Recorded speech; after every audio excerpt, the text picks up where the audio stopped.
ప్రార్థించుమని ప్రభువు పలికిన ఆజ్ఞను వ్యర్థపరచకుండా జరిపింపవా. ప్రార్థించుమని ప్రభువు పలికిన ఆజ్ఞను వ్యర్థపరచకుండా జరిపింపవా.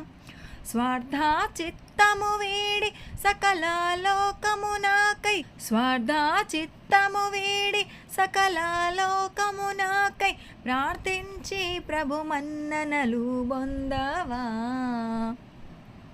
ప్రార్థించి ప్రభు మన్ననలు పొందవా.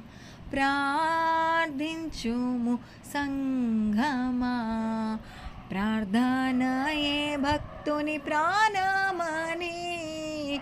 ప్రార్థించుము సంఘమా.